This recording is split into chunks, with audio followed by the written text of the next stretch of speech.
sira nganakaken satepane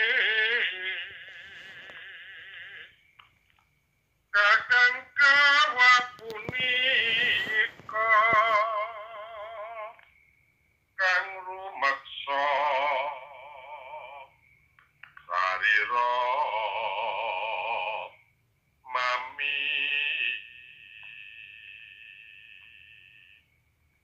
anekaaken sedya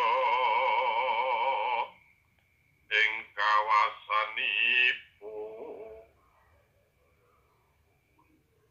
ati ari-ari iko amayungi laku ing kawasane